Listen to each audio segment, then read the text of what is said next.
الكساح من الأمراض الأكثر شيوعا عند الفروخ، ولكن اطمئن، فمن السهل تجنب هذا المرض ببعض الاحتياطات الأساسية عند الأزواج. إذا كان لديك فرخ يعاني من هذا المرض، كلما أسرعت في التدخل فهو أفضل، فلا يوجد هناك وقت لتضييعه، وفي الحالات المتقدمة العلاج صعب أو مستحيل.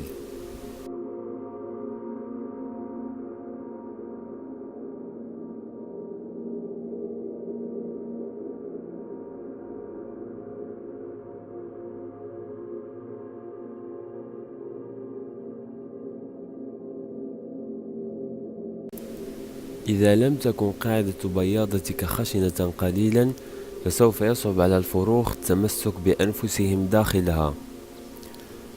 كنتيجة، فإنهم لن يتمكنوا من الحفاظ على أرجلهم تحت أنفسهم وتكوين عضلات جيدة في السيقان، فتتمدد السيقان خارج الجسم وتصبح مشوهة. بغض النظر عن البياضة التي تستعملها، مواد التعشيش ضرورية عندما تكبر الفروخ وتتسخ البياضة. نشارة الخشب دون غبار خيار آمن والتي تعمل بشكل جيد. تنظيف البياضة أيضا عند الحاجة. كلما كبرت الفروخ، أمر ضروري للحفاظ على أرجلهم نقية ويجعلهم يتمسكون أفضل. الوزن الدائم، الضغط على الفرخ الضعيف، تترك فروخ تبني عضلاتها دون دعم، مما يجعلها تتعب فتنمو سيقانها مفتوحة عن جسدها، وهذا خطر خصوصا عندما يكون في البياضة فرخ أو فرخان فقط. أفضل دعم للفروخ هو الحل الثاني، وهو ترك شيء لها تستند عليه، فيقلل ذلك ضغط الأنثى عليهم. بعد الفقس يمكن أن تترك لهم البيض الغير المخصب حتى تصل لسن ليست بحاجة لدفء الأنثى. أما إذا كان البيض كله مخصبا وفقس، يمكن أن تضع لهم بيض بلاستيكي. كملاحظة، لا يجب أن يترك البيض الذي فيه فروخ ميتة، لأنها ستسبب أمراض للفروخ والأنثى. رغم الأخذ بالاحتياطات السابقة، لا يجب تقليل من أهمية تغذية طيورك. دون الكميات الكافية من الكالسيوم والمكملات لتكوين عظام وعضلات قوية، سيكون لدى الفروخ عضلات وعظام ضعيفة.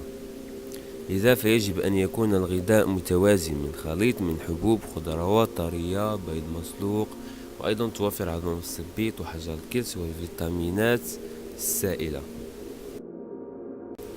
كل ما ذكرته مسبقا كان فقط عدة احتياطات لتجنب المرض للفروخ. أما بالنسبة إذا كان الفرخ مصابا، فالعلاج يكون حسب السن وحدة الحالة، فيمكن أن يعالج الكساح، ويمكن أن ينمو الفرخ عاديا كأنه لم يكن مصابا سابقا. من الأساسي التدخل مبكرا واستعمال الأساليب المناسبة للعلاج. هناك وسيلتين للعلاج، البعض يفضل استعمال لاصق صيدلي، والآخر يفضل استعمال قطعة إسفنج.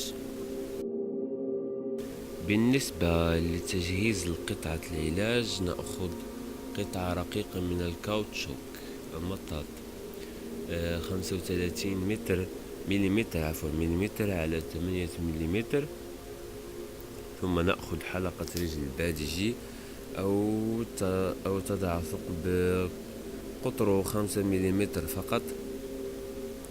المهم تضع ثقبين، والمسافة بين الثقبين 2 مليمتر. ثم تثبتها برجل الفرخ، وتقوم بإدخالها كطريقة إدخال الحلقة لرجل البادجي.